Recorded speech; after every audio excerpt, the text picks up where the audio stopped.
बताया कि अर्थशास्त्र किसे कहते हैं।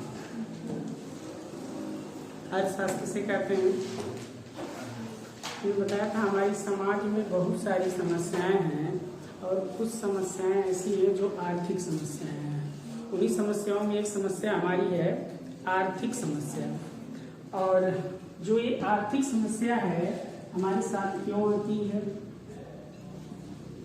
ये जो आर्थिक समस्या है क्यों आती है, क्योंकि एक चयन की समस्या आती है। किसकी समस्या, चयन की समस्या। ऐसी चयन की समस्या हमने बताया था हमारी आवश्यकताएं क्या हैं, हमारी आवश्यकताएं असीमित हैं। हमारे पास साधन क्या है, हमारे पास साधन जो है सीमित है।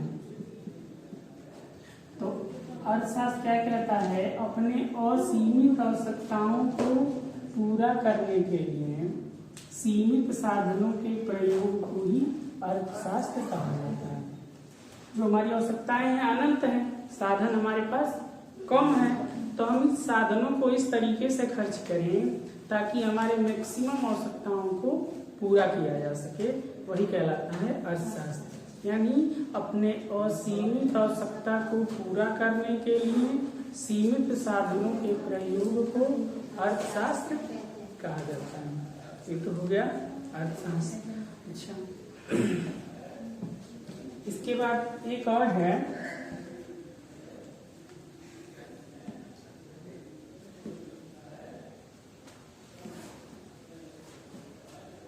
अर्थशास्त्र का जब अध्ययन किया जाता है तो इसको दो भागों में बांट करके इसका अध्ययन किया जाता है। कितने भागों में, दो भागों में। और अर्थशास्त्र को दो भागों में बांटे हैं 1935 ईस्वी में रेगनर फ्रीस, इनका नाम था रेगनर फ्रीस।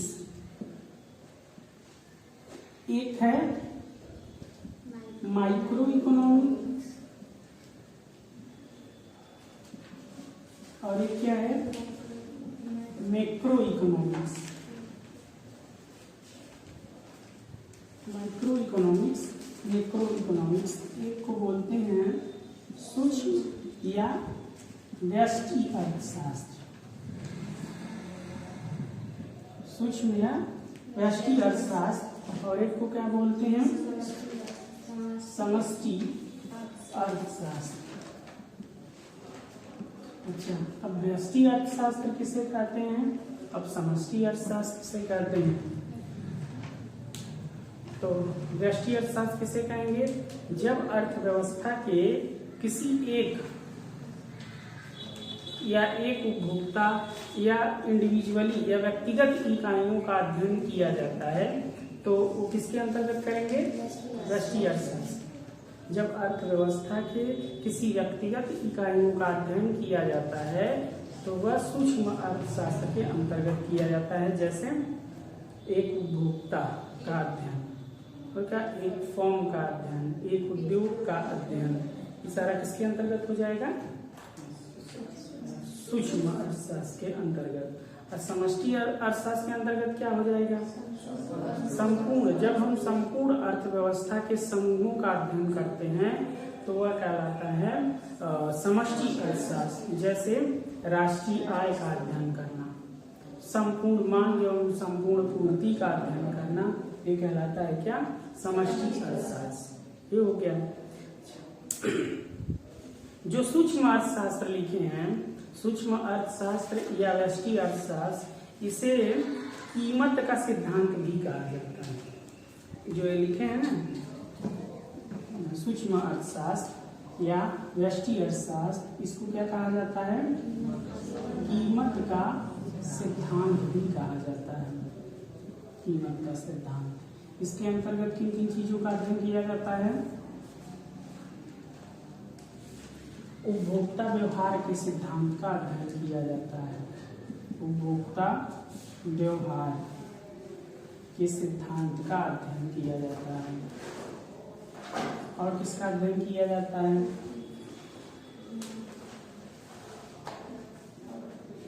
उत्पादक व्यवहार का सिद्धांत, या हम कहें मांग का सिद्धांत, इसका भी अध्ययन किया जाता है।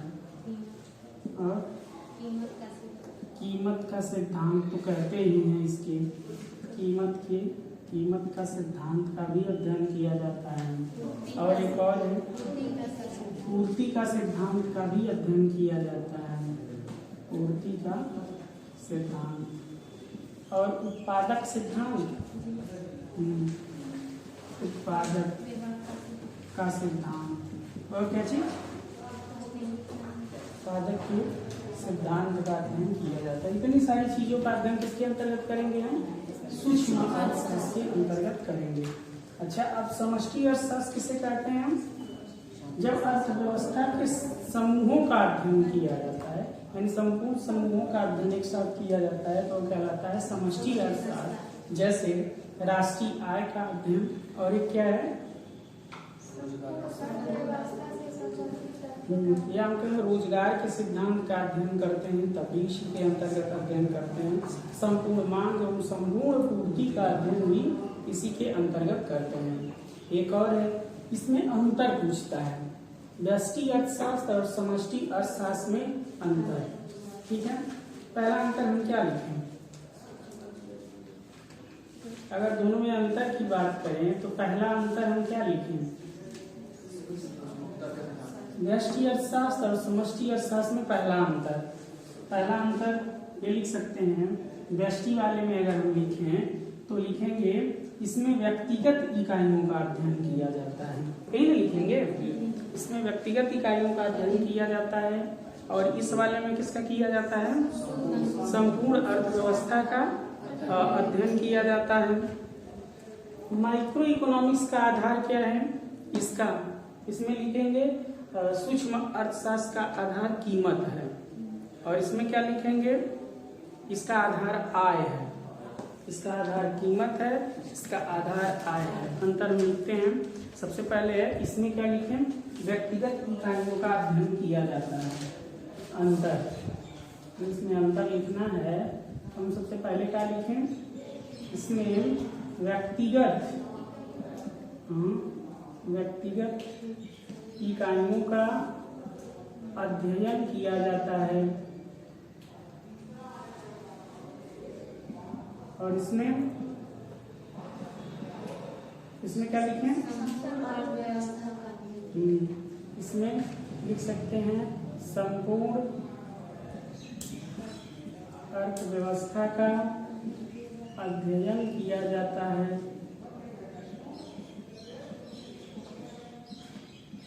संपूर्ण अर्थव्यवस्था का अध्ययन किया जाता है। अच्छा, इसमें क्या लिख रहे हैं आप?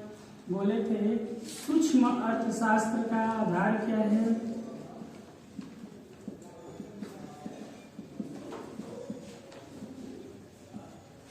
आधार है इसका कीमत, और इसका आधार क्या है? आय। समष्टि अर्थशास्त्र का आधार है आय।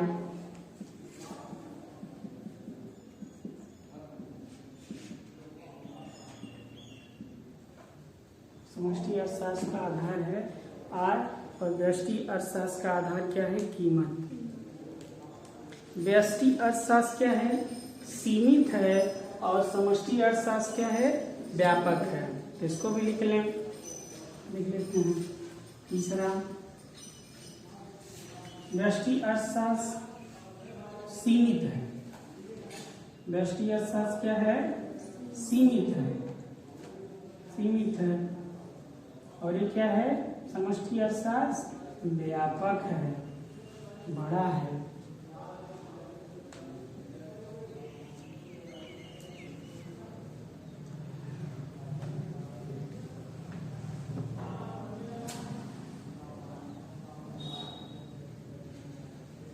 ये तीन अंतर।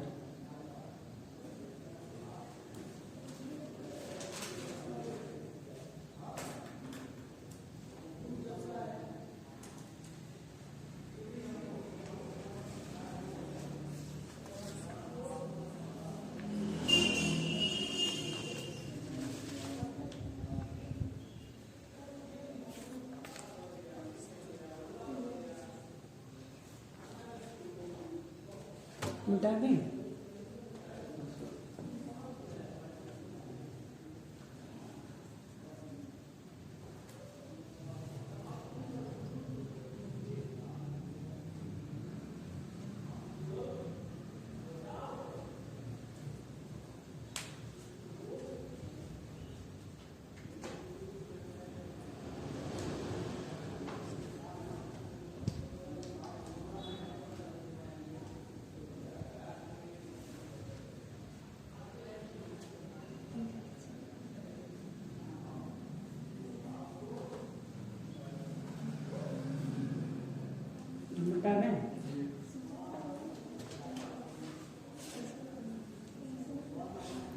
एक और लिखना, वास्तविक अर्थशास्त्र और आदर्शात्मक अर्थशास्त्र क्या है।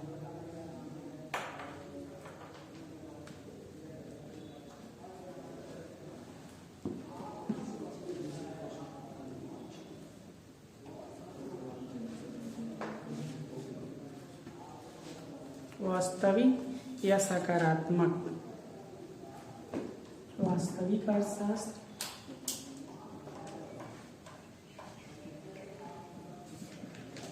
वास्तविक और सकारात्मक।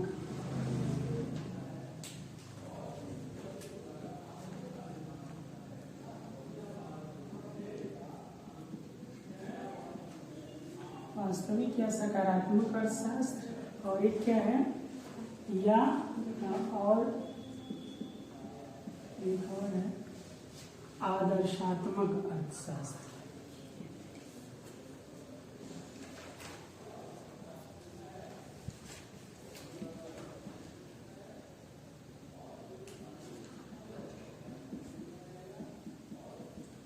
वास्तविक अर्थशास्त्र और एक है आदर्शात्मक अर्थशास्त्र।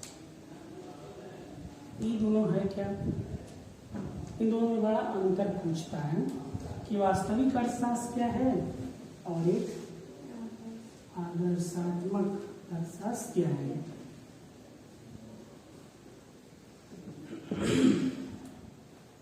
तो अगर हम केवल ये बात करें कि अभी सकारात्मक अर्थशास्त्र या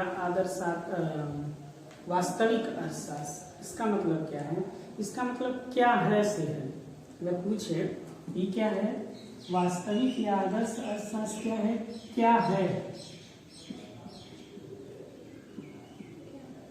क्या है से संबंधित है, और ये क्या है आदर्शात्मक, क्या होना चाहिए।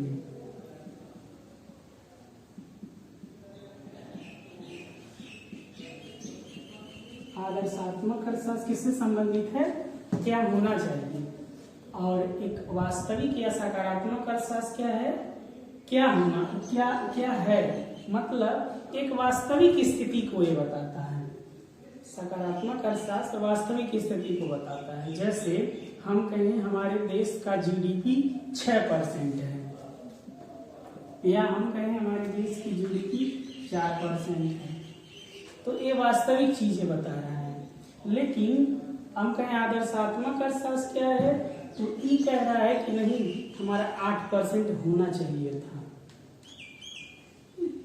ये वास्तविक स्थिति को बताता है। हमारे देश में इस समय बेरोजगारी बहुत अधिक है, ये वास्तविक स्थिति है। लेकिन वो कह रहा है कि इस बेरोजगारी को दूर कैसे किया जाए, सरकार कुछ सुझाव देता है, सलाह देता है। वास्तविक स्थिति क्या होनी चाहिए, मतलब ये बताता है आदर्शात्मक स्थिति को कि बेरोजगारी नहीं होनी चाहिए, अगर बेरोजगारी है भी तो उसको दूर कैसे किया जाए। सरकार जगह जगह उद्योगों की स्थापना करे ताकि लोगों को रोजगार मिल जाए। मतलब एक तरह से आदर्शात्मक अर्थशास्त्र सुझाव देता है, सलाह देता है। अगर हम कहें सकारात्मक अर्थशास्त्र क्या है, तो यह केवल वास्तविक स्थिति को बताता है, जैसी स्थिति है वैसी बताता है। अब आज एक एग्जाम्पल लें, हम कहें पढ़ने में कमजोर है, ये क्या है सकारात्मक है, वास्तविक चीजें हैं। अब क्या होना चाहिए, हम कहें थोड़ा सा मेहनत करे तो आदर्शात्मक हो जाए, एकदम तेज जैसा हो जाएगी। तो कौन सी स्थिति है, ये आदर्शात्मक चीज को बताता है। आदर्शात्मक क्या होना चाहिए, पढ़ने में बहुत तेज होना चाहिए, तो कैसे हो, थोड़ा मेहनत करे, घर पे जो नया है किसी से पूछे तब न होगा, तब हो जाएगा एकदम आदर्श रूप में हो जाएगा। और ऐसे नहीं तो वास्तविक रहेगा, पढ़ने में कमजोर है तो है, उसको दूर कैसे किया जाए, थोड़ा पढ़ाया जाए, वो भी पढ़े, तब क्या होना चाहिए, तो बढ़िया होना चाहिए। यही है दोनों चीजें, एक है वास्तविक या सकारात्मक अर्थशास्त्र और एक क्या है आदर्शात्मक अर्थशास्त्र। तो इसमें थोड़ा सा लिखना है।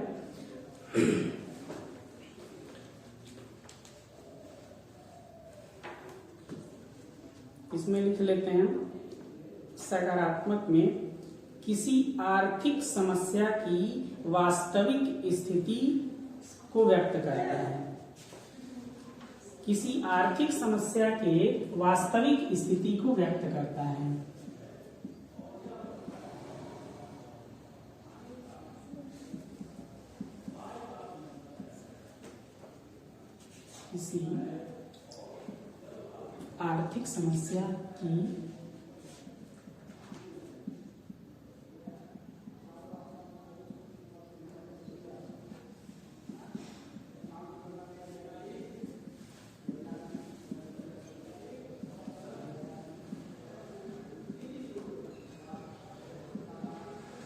किसी आर्थिक समस्या की वास्तविक स्थिति को व्यक्त करता है। क्या?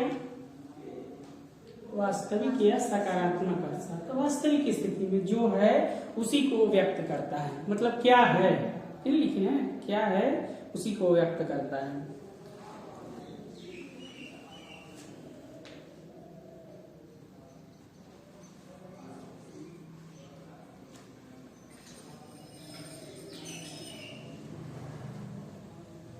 परंतु किसी इस समस्या का हल प्रस्तुत नहीं करता है।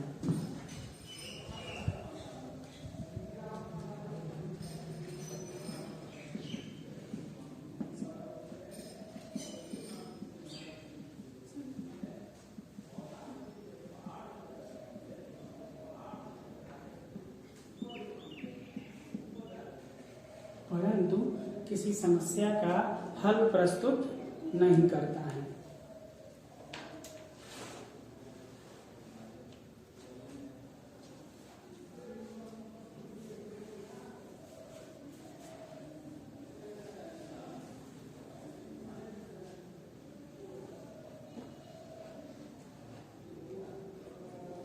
और थोड़ा फनी नहीं, अन्य शब्दों में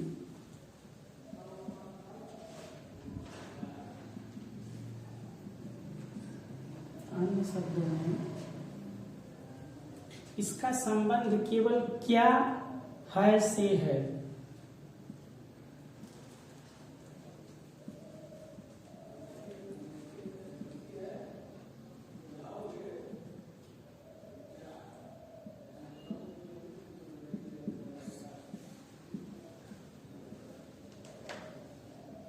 इसका संबंध क्या है से है, क्या है से है।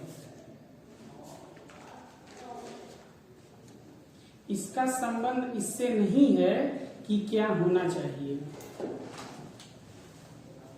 इसका संबंध इस बात से नहीं है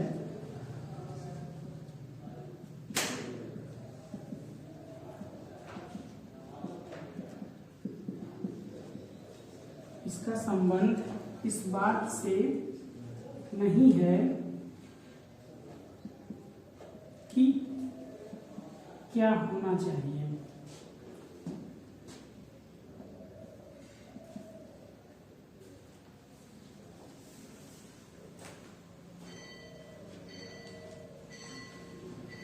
इसका संबंध इस बात से नहीं है कि क्या होना चाहिए। हो गया। अब इसमें लिखें आदर्शात्मक अर्थशास्त्र में इसका संबंध क्या होना चाहिए से है। इसका संबंध क्या होना चाहिए से है।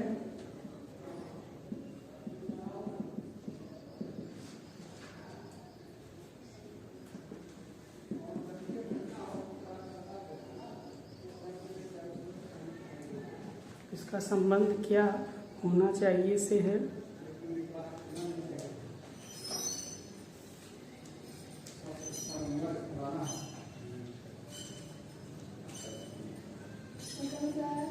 इस प्रकार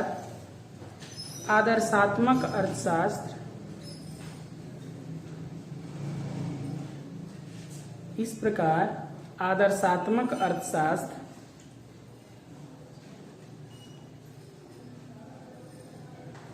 आर्थिक क्रियाओं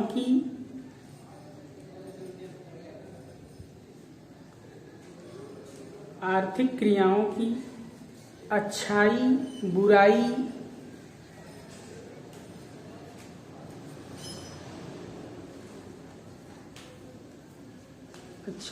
बुराई या अनुकूलता प्रतिकूलता का विश्लेषण करता है।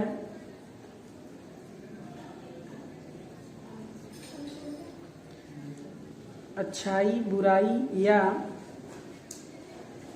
अनुकूलता प्रतिकूलता का विश्लेषण करता है।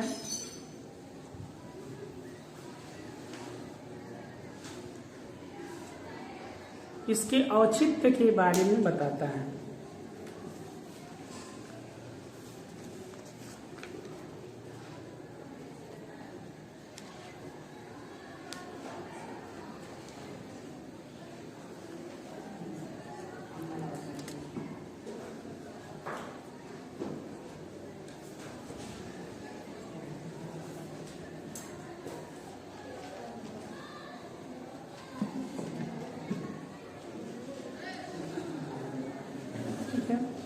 अब इन दोनों में अंतर क्या है? अंतर बहुत इम्पोर्टेंट है। इन दोनों में अंतर खींच दिया, अंतर हो जाएगा। पहला अंतर क्या लिखें? इसमें क्या लिखें? यह तथ्यों पर आधारित है। इसके बारे में लिखते हैं वास्तविक अर्थशास्त्र या सकारात्मक अर्थशास्त्र क्या है? यह तथ्यों पर आधारित है। यह तथ्यों पर आधारित है। यह तथ्यों पर आधारित है।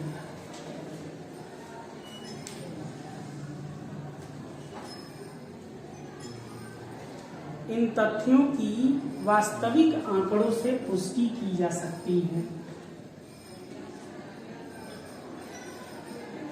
इन तथ्यों की वास्तविक आंकड़ों से पुष्टि की जा सकती है।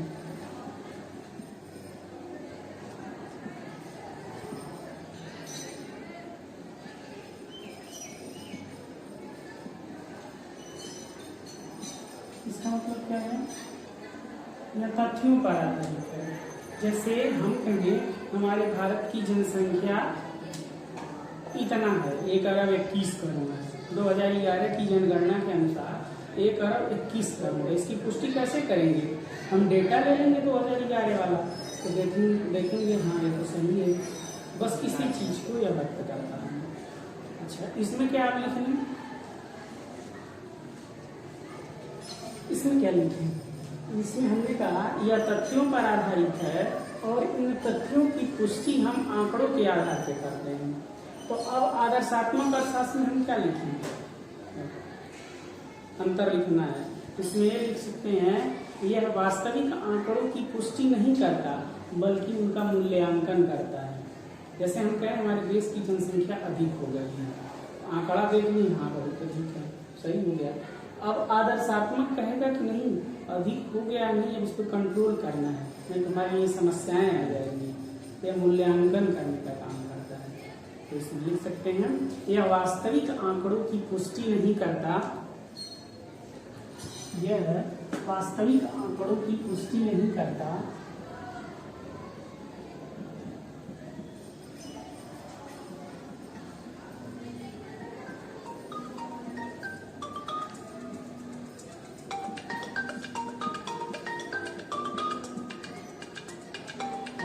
आंकड़ों की पुष्टि नहीं करता बल्कि उनका मूल्यांकन करता है।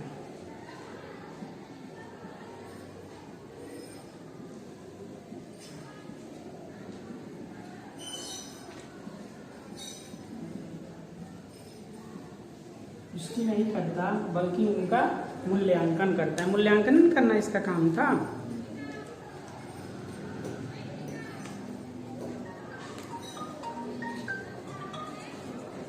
हेलो, हाँ सर, नहीं क्लास में, हाँ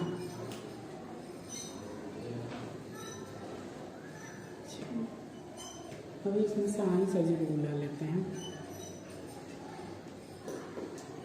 ठीक ठीक।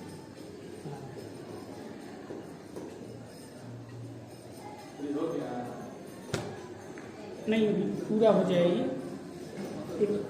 पूरा करना है। सकारात्मक अर्थशास्त्र में एक और लिख सकते हैं, यह अतीत, वर्तमान और भविष्य के मुद्दे से संबंधित है। यह अतीत, वर्तमान और भविष्य के मुद्दे से संबंधित है। यह अतीत, वर्तमान और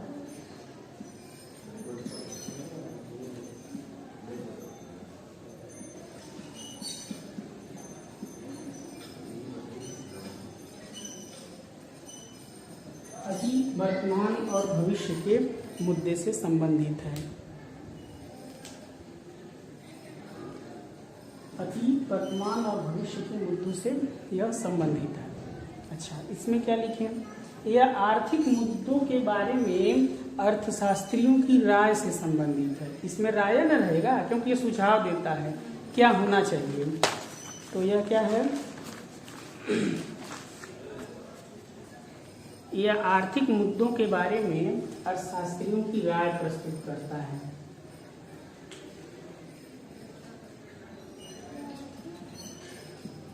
आर्थिक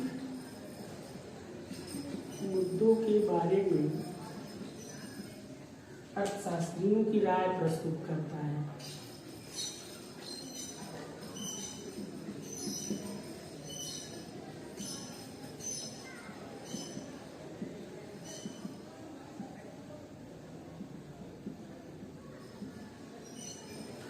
ये राय ही न है, एक अच्छा राय दिया जा सकता है। अच्छा राय,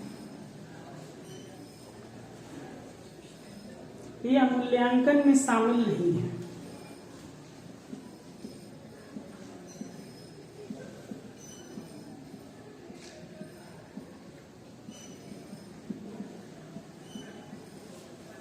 यह मूल्यांकन में शामिल नहीं है।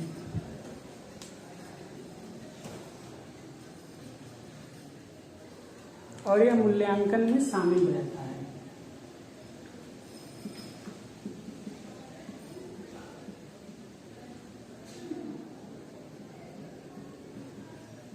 यह मूल्यांकन में शामिल रहता है क्योंकि इसका काम है वही है, मूल्यांकन करके अच्छी बातें बताना, सलाह